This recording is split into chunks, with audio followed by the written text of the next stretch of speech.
fléaux qui gangrènent au Gabon. Commençons par là. Un, l'oisiveté des jeunes. La population est en majorité jeune. Les jeunes sont désœuvrés, oisifs à longueur de journée. C'est pour là qu'il y a ce phénomène d'influenceurs qui est notre fléau que nous avons commencé à exposer. D'ailleurs, une émission où j'enseignais sur ce phénomène, j'ai exhorté les parents chrétiens, les jeunes chrétiens par rapport à ce phénomène d'influenceurs, pour ne pas dire des abrutisseurs sur Internet qui entraînent la jeunesse à la perdition. Donc voilà une jeunesse qui est désœuvrée, voilà une jeunesse qui est livrée à elle-même.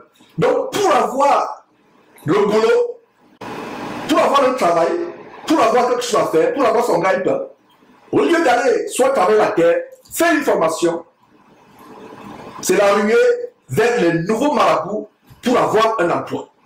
Les gens ne vont pas à Dieu pour changer leur vie, pour devenir de meilleures personnes, pour aller au ciel, pour rechercher la sanctification sans laquelle personne n'entrera au ciel. Les gens vont à Dieu pour faire quoi? Pour avoir un boulot. Donc voilà un premier fléau pour le Gabon. Ça, c'est un message adressé à l'un de mes pays. Le Gabon, un pays, comme vous le savez, qui me tient à cœur. J'ai travaillé au Gabon dans le cadre de la justice, au tribunal au Gabon, pendant plusieurs années, avant de venir aux États-Unis. Ma première carrière, les premières années de ma carrière d'avocat, c'est pas ici aux États-Unis, c'est au Gabon que j'ai commencé. Le Gabon me tient à cœur. Nous avons des parents au Gabon. J'ai ma belle famille qui est au Gabon. J'ai certains aînés qui sont encore au Gabon. Donc le Gabon me tient à cœur comme l'apôtre Paul avait à cœur les gens de sa propre tribu. Ce n'est pas que je fais le favoritisme. Mais cette émission, c'est pour interpeller le Gabon. Donc voilà, le premier fléau du Gabon, c'est quoi? L'oisiveté, le chômage. Un pays de 2 millions d'habitants, moins de 2 millions, c'est même pas si ça atteint 1 million, si ça atteint 1 million 500 000 là-bas. Un petit pays qui a un problème assez curieux, le problème de sous-emploi, le problème de chômage. Alors, les nouveaux marabouts qui ont délaissé les écorces d'arbres, les feuilles de la brousse, et qui ont revêtu veste et cravate avec une soi-disant du blanc, qui vont prendre les pouvoirs de cirer des eaux soit au Nigeria, soit au Bénin, ils reviennent envoûter le peuple. Voilà ce qui se passe devant vous. Voilà ce qui se passe devant vous. Voilà le premier fléau. Deuxième fléau, le problème de stérilité au Gabon. Le Gabon, c'est un pays très large sur le plan de la superficie, mais c'est un pays sous-peuplé, il y a un problème de stérilité. Et c'est ce problème de stérilité, justement, qui est à l'origine de cette émission. Une femme qui aujourd'hui, la une, depuis l'histoire du Texas, depuis le Texas où nous avons notre studio, voilà cette femme qui est à la une. Quelle honte! À cause de quoi? À cause du problème numéro 2 du Gabon, qui est le problème de la stérilité. Beaucoup de familles, beaucoup de femmes cherchent à avoir des enfants et non pas les enfants. Au lieu de croire en Dieu, qui seul donne les enfants, et Dieu lui-même sait pourquoi il y a ce problème de stérilité au Gabon. Je pense que s'il y avait des vrais hommes de Dieu au Gabon, on devait faire des jeûnes de prière au niveau national, implorer Dieu, supplier Dieu, pour que ce problème de stérilité au Gabon soit stoppé par la grâce de Dieu. Il y a donc un problème de stérilité. Alors, des femmes qui n'ont pas d'enfants, des familles qui n'ont pas d'enfants, recourent aux nouveaux Nganga, aux nouveaux marabouts, les marabouts de la fin des temps qui ont délaissé les écorces d'arbres, les coris, mais qui revêtent tout simplement la carapace de serviteur de Jésus-Christ. Et d'ailleurs, la Bible dit que leur maître, le diable, se déguise en agent de lumière. Donc, il n'est pas étonnant que ces faux pasteurs, les Badiga, Jacques, ils sont nombreux au Gabon, et surtout ce jeune homme. Donc, nous allons dénoncer tout simplement d'exposer le véritable problème des Gabonais qui les amène à courir, à recourir les raccourcis, à recourir aux raccourcis, à rechercher les raccourcis anti-bibliques qui les entraînent à l'enfer, à l'empereur de la sorcellerie, à l'empereur de la magie. Donc, j'ai introduit tout simplement. Donc, le deuxième problème du Gabon, en dehors du premier problème qui est le chômage, pourtant un pays riche, un pays qui a des ressources, un pays tellement riche. C'est incroyable. Je ne fais pas de la politique. Je ne vous interpelle pas, je ne vous amène pas à vous rebeller contre vos dirigeants au Gabon. Je ne suis pas dans la politique. La politique est le dernier de mes soucis. Ma politique, c'est la politique du ciel, d'amener les gens à aller au ciel, à se détourner des voies de contrefaçon aujourd'hui. Alors, un pays tellement riche, qui a des ressources tellement grandes, regardez la forêt du Gabon, regardez le potentiel économique qu'a le Gabon. Malheureusement, qui est gangréné par quoi? Par un chômage tellement élevé et le recours de la plupart des jeunes, de la plupart même des adultes, c'est de quoi? C'est d'aller voir les faux pasteurs. Parce que le Gabon à l'époque, avant l'indépendance, même jusqu'à il y a 20 ans, était plongé dans l'animisme.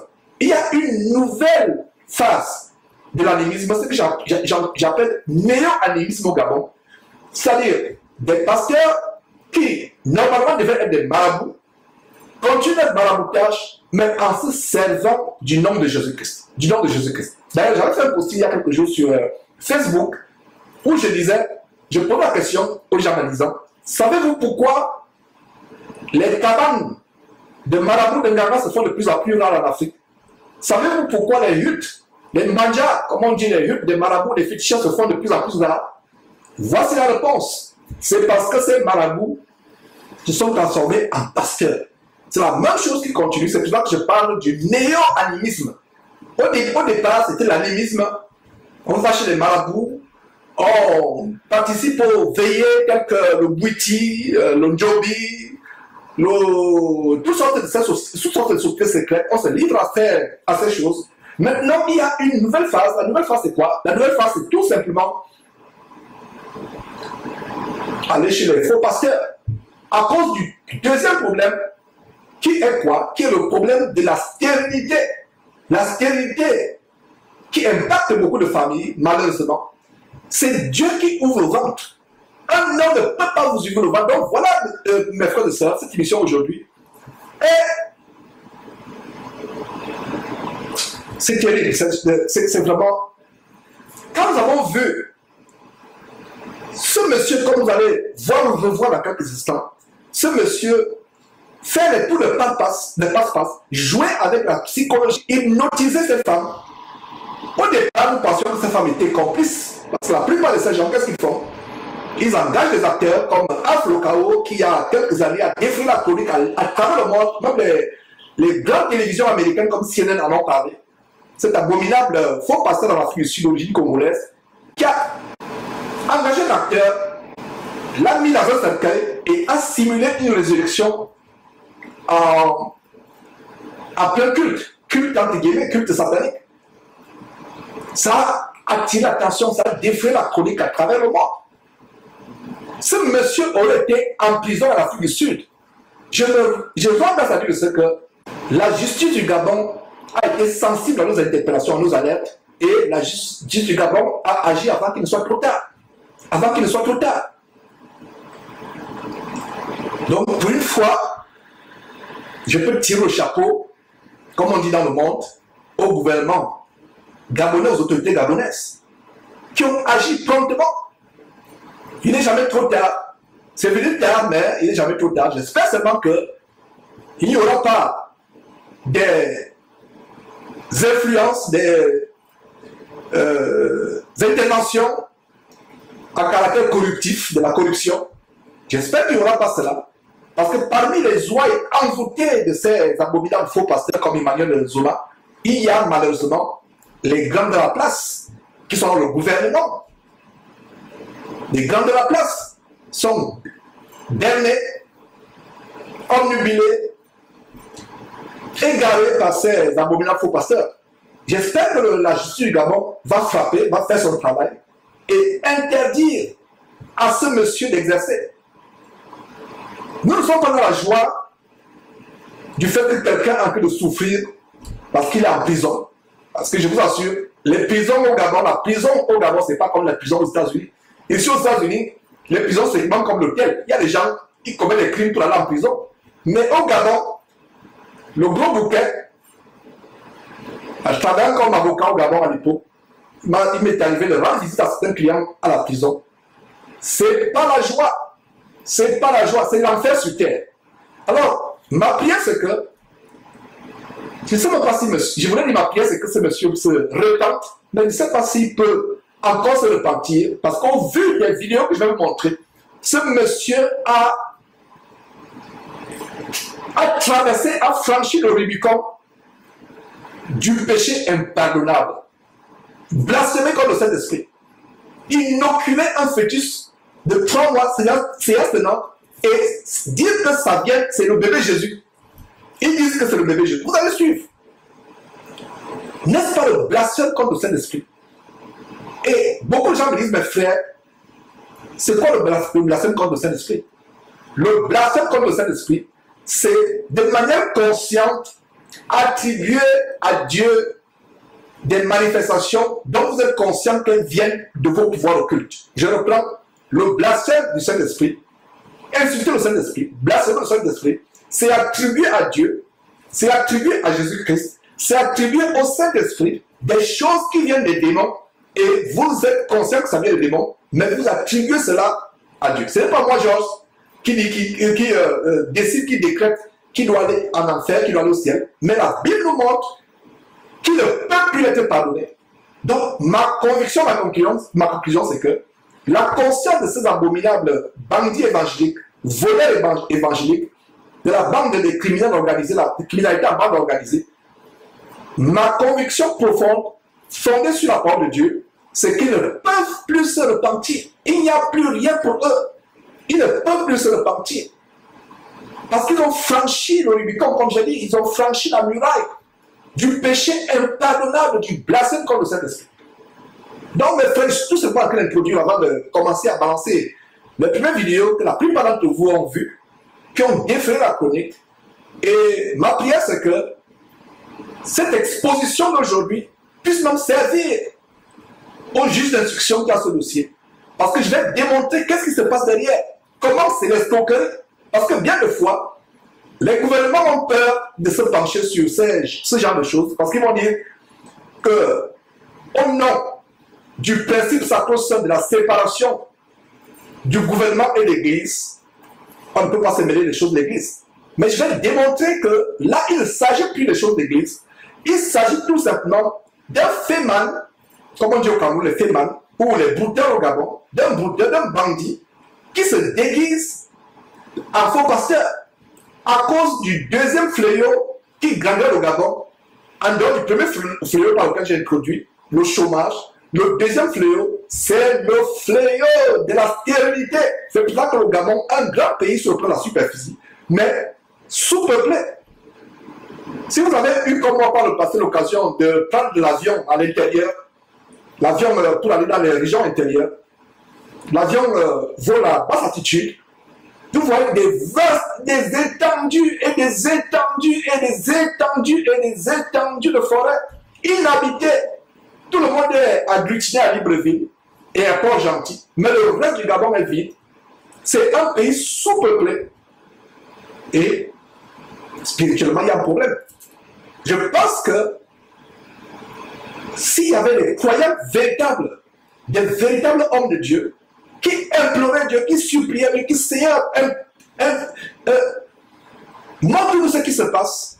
Pourquoi les gens sont stériles? Pourquoi il y a des fausses couches? Pourquoi les gens ne se marient pas? D'ailleurs, le mariage, c'est le troisième fléau. Voilà les 3 fléaux qui font que les bandits évangéliques, comme les tatous, le PD homosexuel tatou, qui a été supplié, après le supplier un amant, il est allé récemment au Gabon, parce qu'il a l'appui d'une dame dans la famille de Bongo, la famille d'Ali Ben Bongo, qui est aussi juge d'instruction. J'espère que cette femme qui est juge d'instruction à Libreville, Linda Bongo, je crois que c'est son nom, j'espère qu'elle va pas intervenir pour bloquer cette procédure.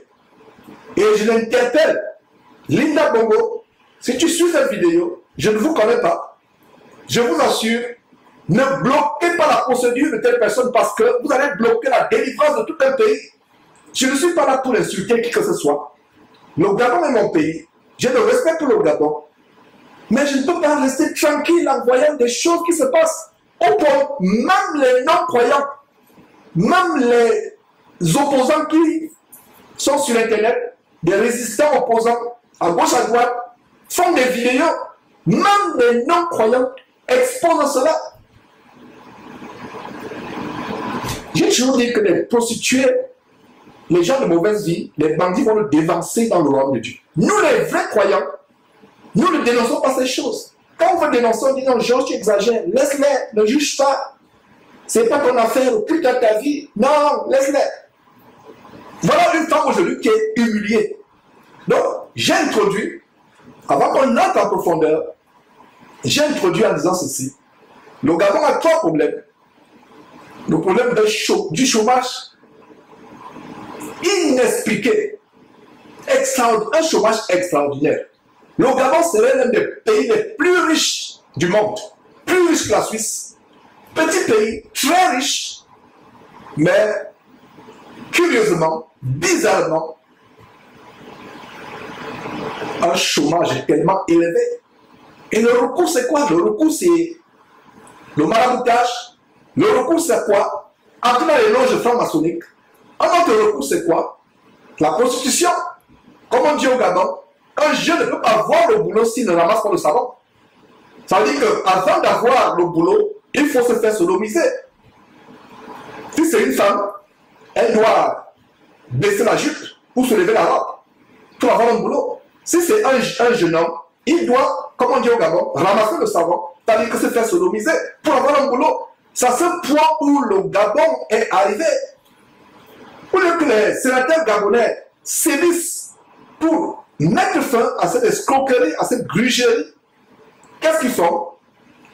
Ce qui les préoccupe, c'est de légiférer sur la plus grande abomination depuis la création du monde, qui est l'homosexualité. Légitimer, légaliser comme ils ont fait, le mariage entre un homme et un homme, une femme et une femme, une terrible abomination. Ça ne me surprendrait pas que ces mêmes sénateurs abominables du Gabon, dans les jours à venir, légalisent aussi le mariage entre les hommes et les animaux. C'est-à-dire que quelqu'un prend sa chair dans la cour, va devant le maire de Libreville, dit voilà, maire, voilà mon épouse. Voilà à quel point nous sommes arrivés. Donc, ces trois problèmes, problème de chômage rampant, problème de la stérilité incroyablement élevée, d'où la population petite du Gabon par rapport à la superficie très grande du pays, cause un problème, le problème du mariage. Les gens ne se marient pas. On ne se marie pas au Gabon. Sur 10 personnes que je connais au Gabon, si je connais 100, sur les 100, il y a peut-être 5 seulement qui sont mariés. Et quand ils sont mariés, c'est peut-être qu'ils ont divorcé et ils sont remariés. Et vous, chrétiens qui me suivez, le mariage ne peut pas être rompu. Et si le mariage est rompu, vous ne pouvez plus vous remarier si vous êtes un vrai chrétien. Donc au Gabon, on ne se marie pas. Les femmes cherchent le mariage, cherchent à se marier, non seulement les femmes, les hommes. Et ne pouvant plus avoir le mari, étant fatigué d'aller sur les sites de rencontres où on est grugé par les voyous, qu'est-ce qu'on fait? On se tourne vers les liseurs de bonne aventure comme les Emmanuel Zola. Comme les Emmanuel Zola. Alors, avant de vous montrer la première vidéo, revenons un peu sur ce Emmanuel Zola. Nous avons fait les recherches sur cet homme. Emmanuel Zola, un enfant qui n'a même pas eu le baccalauréat.